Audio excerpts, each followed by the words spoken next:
जी हाँ दोस्तों, नमस्कार। एक बार फिर से मैं हाज़िर हूँ फ़िज़ा की इस खुली आबो हवा और खेत खलिहानों और मैदानों और इस खुले आसमान और जंगल से एक विशेष मुद्दे को लेकर के, विशेष पहलू को लेकर के। जैसा कि भारत एक कृषि प्रधान देश है और गांव के लोगों का कृषि के साथ साथ पशुपालन का जो व्यवसाय है वो एक महत्वपूर्ण व्यवसाय है और इस पशुपालन का भारतीय अर्थव्यवस्था में एक महत्वपूर्ण जो योगदान है, अहम जो रोल है, भूमिका है।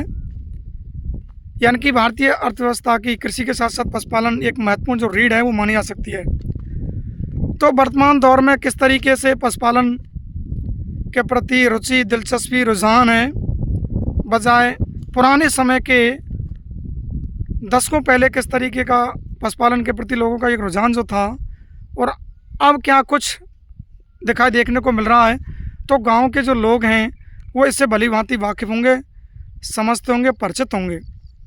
तो आज हम इस खुले जंगल से एक काफ़ी जो प्रगतिशील, उन्नतिशील, काफ़ी रुचि रखने वाले, दिलचस्पी रखने वाले, रुझान जो पशुपालन के प्रति है, ऐसे शख्स से आपकी मुलाकात करने जा रहे हैं।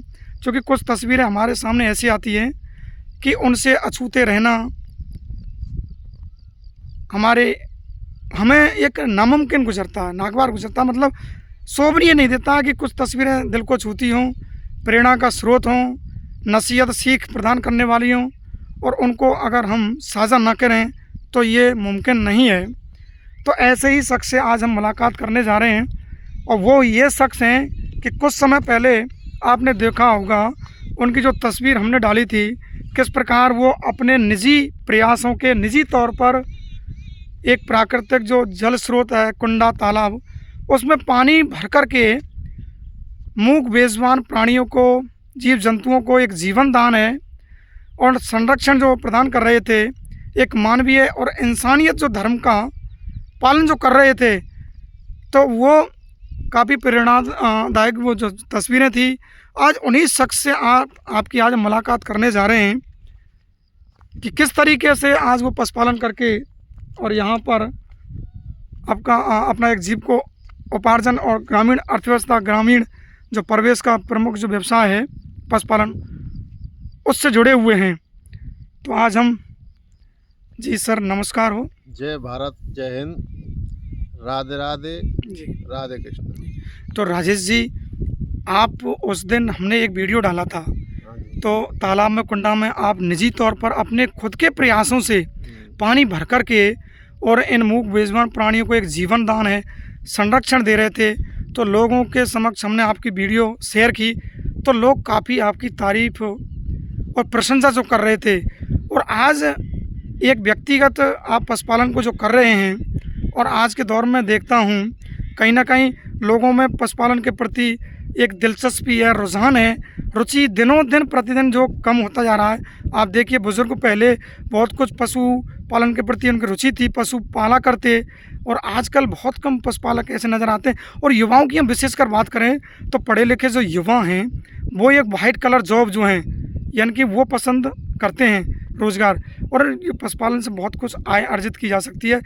इससे उनकी जो दिलचस्पी है, रुझान है, रुचि कम होती जा रही है गांव में, उसे लेकर क्या कहना चाहोगे आप? ये सब समय का बदलाव है। जी हर आदमी ये चाहता है कि हम उच्च स्तर पर पहुँचे, जी ज़्यादा पैसा कमा में, जी घर से बाहर रह करके। जी क्यों गांव में एक तो मेन चीज़ क्या है, पैसों की कम आमदनी है। जी पैसों की कम आमदनी का मतलब है कि रोज़गार कम है। जी तो रोज़गार कम है तो आदमी जो रोज़गार कम रहता है वो लास्ट में यही अपनाता है, जी जैसे पशुओं की देखभाल करना, जी गाय भैंसों की देखभाल करना, जी बच्चों की देखभाल करना, केवल यही खेती बाड़ी की देखभाल करना, जी। केवल यही काम रह जाता है। तो राजेश जी, आपके पास कितने पशु हैं वर्तमान में? भैया हाल फिलहाल तो हमारे पास हैं करीब 12 पशु हैं। हाँ, 1 दर्जन पशु हैं। हाँ, तो उनमें दुधारू पशु भी होंगे, दूध देने वाले भी? हाँ, दुधारू पशु हैं, करीब 3 भैंस हैं, 5-4 को झोटी है, जी, मतलब कुल मिला के 6 पड़िया हैं, 2 जी। छोटे छोटे पड्डा हैं, जी हाँ, जो पाड़ा जो पाड़ा है, जी बोलते हैं अपन। जी हाँ, तो ये हमारे पास पशु हैं। जी। तो आपको पशुपालन करना, जैसे इनकी देखरेख करना है, चराना है, दाना पानी है और चारा मुहैया कराना, तो ये जो कार्य है आपको कैसा लगता है? देखो साहब, कार तो बहुत बड़ी लगता है, लेकिन जी। सबसे बड़ी चीज़ क्या है? जी, पैसा। जी, पैसे होगा तो इसके लिए उनके लिए खाने की व्यवस्था बढ़िया होगी, जी, और हर चीज़ की मतलब व्यवस्था पैसों से होती है। उनके लिए ऊपर छान भी चाहिए, जी। टोप वगैरह जो धूप से बचाने के लिए जी। सक्षम हो। अच्छी मतलब भोजन के लिए उनको जो लड़ावनी बनाते हैं ना, पर हाँ, हाँ, देश जी, भाषा है जी। लड़ावनी। हाँ, लड़ामनी बोलते हैं उसको। हाँ, जैसे तो अगर लड़ावनी बना दिया जाए ढंग से, उसके बीच बीच में अगर पानी का जो से टब जैसा सिस्टम टंकी बना दें, जी, जैसे हर दो, तो उसमें और भी बहुत सुविधा होती है उन लोगों हाँ, के लिए। हमारे गाँव में उसको लड़ामनी बोलते हैं हाँ, और शहरी और शुद्ध भाषा में उसको तबेला के नाम से जो बोलते हैं। लेकिन हमारे गांव में क्या है, आदमी लोग भैंसों से दूर रखते हैं। जी, ज़्यादातर स्त्रियां, जी, लेडीज जी। ये ज़्यादा काम करती हैं, जी, और यही आगे रहती है बेचारी। गोबर डालना, पानी पिलाना, भैंसों को नहलाना, दूध निकालना, ये सारा काम लेडीजों का ही होता है। जी, लेकिन आदमी लोग अगर इसका साथ दे तो और भी अच्छा जी। हो सकता है। राइस जी, ये एक सबसे बड़ी जो समस्या आ रहा है, जो आगामी जो पीढ़ी है,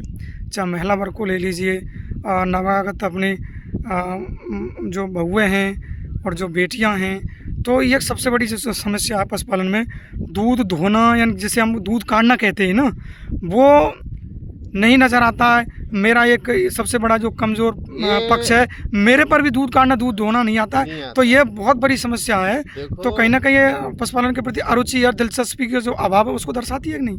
दर्शाती है जी, साहब। जैसे अगर आदमी जी, जैसे दूध दोना, जी, आज के काबिज है, बच्चों को सही से पढ़ाओ, जी, अच्छे नंबर लेके आओ। जी, लेकिन उस बच्चे को अगर आधा घंटा जी, पशु में अगर ध्यान दिया जाए जी, तो कोई नुकसान नहीं है। जी, पढ़ाई जब भी होगी, लेकिन उसमें आधे घंटा में एक प्रकार की कसरत समझो, जी। जैसे हम व्यायाम करते हैं।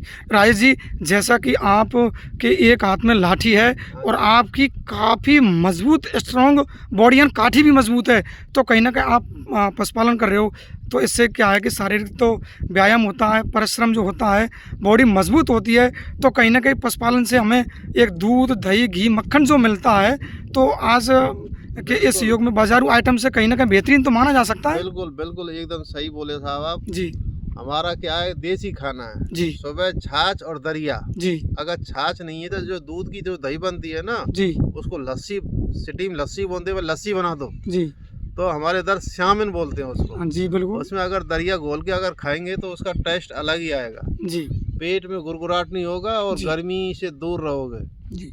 तो राजेश जी, जैसे पशुपालन है आर्थिक व्यवस्था का ग्रामीण इलाकों में एक धन अर्जित करने का या पैसा एकत्रित करने का प्रमुख माध्यम है, और इसको लोग क्या है, चलती फिरती बैंक के नाम से, कि जब ज़रूरत पड़ती है, ज़रूरत पड़ने पर हम एक आय का, आमदनी का स्रोत मान सकते हैं, अपने दूध को बेच करके, घी को बेच करके। तो आप जैसे दूध की बिक्री करते होंगे, तो इससे घर का जो खर्चा है बहुत कुछ मददगार साबित हो रहा होगा इस समय। देखो, जी। दूध तो बिक्री हम नहीं करते हैं। अच्छा जी, हाँ, जी, लेकिन अगर जो दूध बिक्री कर भी सकते हैं, इसमें कोई नुकसान नहीं। जी, क्यों, हम जिसके पास ज़्यादा पशु है, भैंस दूध देने वाली हो, जी, क्यों हमारे गांव में क्या है, एक तो दूध ले जाने वाला कोई है ही नहीं, जी, और कोई हम लोग जैसे बात भी करते हैं तो बोलते हैं हम 50 रुपये लीटर लेंगे। इसके बजाय फिर हम देना पसंद नहीं करते, जी, अपने घर पे ही रखते हैं, और हम दूध घी जो भी होता है व्यवस्था होती है अपनी खाने पीने की, बच्चों के लिए अच्छा खाना मिलता है, और क्या है। जी। राजेश जी, सबसे बड़ी बात मैंने आपके अंदर जो देखी है, खूबी है, वो व्यक्तिगत मामला था, लेकिन ये भी व्यक्तिगत पर्सनल हो, लेकिन मैंने गांव में देखा है कि पशुपालन एक दो ही पशु आखिर नज़र आते हैं। तो महंगाई का दौर है, खेतीबाड़ी में जैसे पशु चारा काफ़ी महंगा हो चुका है, तो कहीं ना कहीं जो पशुपालन के प्रति जो अरुचि है लोगों की, इससे मतलब लोग दूरी बनाए रहे हैं। तो आप कैसे अपने आप को स्थापित कर पाते हो? इसमें क्या जी, है, आदमी लोग डरते हैं। जी, ओह, जैसे गेहूं बो दी हमने 4 बीघे, ओह जी। ये कब कटेंगे, कैसे कटेंगे, इतना आदमी नहीं मिलेगी, नहीं कि सब जी। बेकार की बात है। हम्म, अगर हम 4 बीघे काट सकते हैं तो हम 6 बीघा भी काट सकते हैं, जी, और 6 बीघा बोए तो 6 बीघा का तो हम 8 बीघा का कर सकते हैं। जी, लेकिन दूसरे गांव के बजाय अगर हम 2 बीघा एक्स्ट्रा यहाँ बो रहे हैं गेहूँ, जी, तो पशुओं के लिए चारे की कमी नहीं आएगी, जी, और उतना ही पैसा मिलेगा। गेहूँ वो भी 20-25 मन बीघा बैठता है, जी। 25,000 रुपये बीघा हो जाता है, जी, और सरसों भी आप देख रहे हैं इतना ही, जी। 3 कुंटल होगी तो 8 या 24। सेम सिस्टम है, जी। थोड़ा पानी का है, लेकिन वो सब व्यवस्था हो जाती है। तो राजेश जी, आप गांव में जैसे पशुपालन के प्रति जो दिलचस्पी है, रुझान है, रुचि कम हो रही है, तो क्या कहना चाहोगे? पशुपालन करना चाहिए या नहीं करना चाहिए गांव में? पशुपालन करना चाहिए जी जितना हो सके अच्छे से करें। जी और जैसे दूध घी जी। जो अच्छी मात्रा में मिलेगा आपको।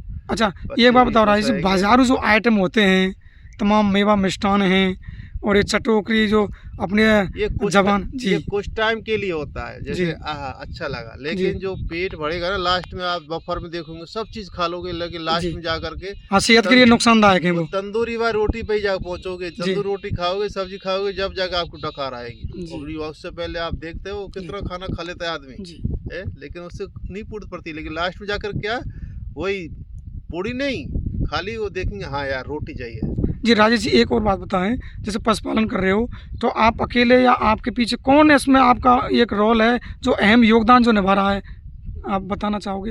ये तो भैया जी माँ बापों का उन्हीं की देन है, जी और लोग पहले से ही करते आ रहे हैं, जी। तो हम भी उसी में जुटे हुए हैं। अच्छा राजेश जी, एक बात बताओ, पशुपालन के साथ साथ अब बच्चों की पढ़ाई का बंदोबस्त व्यवस्था कैसे कर पा रहे हो? कहीं जैसे पशुपालन कर रहे हो, बच्चे की पढ़ाई में कोई व्यवधान तो नहीं हो रहा है इससे? नहीं, बच्चों का कोई व्यवधान नहीं है, बच्चे बिल्कुल पढ़ाई क्योंकि कर मैंने रहे हैं। आपके बच्चे भी देखे, जैसे आप काफ़ी हष्ट-पुष्ट और कद-काठी आपकी, तो आपके बच्चे भी काफ़ी तंदुरुस्त और सेहतमंद हैं और परिवारजन है भी काफ़ी सेहतमंद हैं। तो कहीं न कहीं आप पशुपालन जो कर रहे हैं, नहीं ये इसका मूल कारण है। बच्चों का कोई टेंशन नहीं, बच्चे सब पढ़ाई लिखाई अपनी जगह पे सही हिसाब से कर रहे हैं।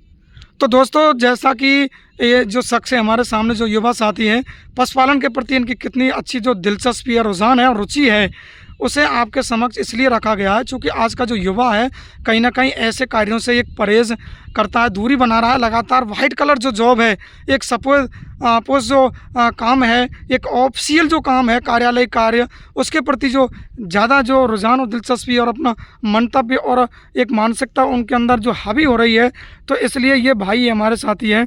लगातार आप देख सकते हो 1 दर्जन जो पशु हैं उनका ये पालन कर रहे हैं। किस तरीके से यह मौसम। अच्छा राजेश जी, एक बात बताइए, आज जो बारिश हुई 1-2 दिनों के अंदर, तो उससे पहले आपको मैंने बखूबी देखा है जंगल में भ्रमण करते हुए और पशुओं को घुमाते हुए, यहाँ आप चहल पहल के लिए लाते हो, चराने के लिए लाते हो, तो उस समय मौसम काफ़ी यहाँ प्रतिकूल था। विकट जो परिस्थितियाँ थी, प्रचंड जो लू थी, भीषण जो गर्मी थी, तो काफ़ी आपको एक सामना करना पड़ा होगा, कठिनाई भरा। तो कैसे आपने आपको स्थापित किया उस समय में आपने? देखो गर्मी तो पड़ती है, जी। वो गर्मियों को देना है। जी जिस तरीका से जैसा माहौल होता है उसमें हमको जी। ढलना पड़ता है। जी और जैसे गर्मी है तो गर्मी में ढलना पड़ेगा, जी। बारिश होगी तो बारिश में भी ढलना पड़ेगा।